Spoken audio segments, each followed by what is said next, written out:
Oke, halo, ketemu lagi dengan JS Modify Pontianak. Dan kemarin teman-teman ada sempat yang messenger ya, dan messenger bertanya sama kita, Bang, kalau umpamanya saya nggak pakai Brembo nih untuk di bagian kiri atau kanan, sementara hanya pakai original dari bawaan Jack 25 itu di kaliper sebelah kanannya, kira-kira masuk nggak sih Bang ke bottom shock yang telah dipasang atau bottom shock aftermarket ini ya? Jadi begini teman-teman, kalau untuk bagian kanan itu pasti include ya, pastikan sudah presisi ya. Jadi kalau untuk teman-teman yang punya bottom shock ini atau telah mengaplikasi bottom shock ini ke motor kita ya kan, untuk bagian sensornya juga tetap sama berfungsi pada tempatnya. Kemudian untuk di bagian pengikatnya hanya bagian ini aja yang akan kita mundurkan sedikit untuk kita ikat ke bagian atasnya. Di sini bagian atasnya nih. Nah, ini dia. Nah, untuk kalipernya sendiri kebetulan di Kawasaki ZX25 ini juga punya pit 108. Artinya berarti kaliper ini juga bisa langsung PNP ke bottom shock yang telah kita beli. Nah, cuman teman-teman kalau ingin ngubah ke double cakram, ke double cakram ya. Jadi untuk di bagian pembuka angin di atas ini hanya akan nantinya terbalik ke arah bawah. Jadi kalau teman-teman bertanya masuk nggak? Masuk, cuman nanti ada sedikit perubahan di bagian sebelah kiri. Nah, untuk teman-teman lainnya yang ingin bertanya tentang atau konsultasi tentang bagaimana sih pemasangan dari bottom shock ini, bisa DM kita atau WA kita, atau bisa juga terus ikutin IG kita, dan bisa juga bantu subscribe di YouTube kita untuk kita selalu bisa memberikan informasi buat teman-teman semua. Nah, ini dia Pak.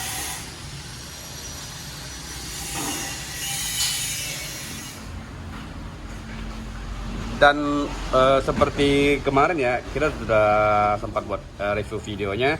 Di bagian kanan tuh memang udah pasti plug and play, ke kaliper asli pun bisa langsung plug and play, artinya tanpa pengubahan di bagian kanan. Tapi tetap di bagian kiri itu kita setelah kita pasangkan piring cakram sini. Nah, setelah piring cakram ini atau rotor ini terpasang di bagian kiri, ya kan? Rotor ini terpasang di bagian kiri, jadi otomatis di sini tetap harus kita lakukan pembubutan di adaptor piringan cakram. Untuk original JX25 ini harus kita papas, kita bubut, masukkan ke dalam, itu sekitar 5 mili.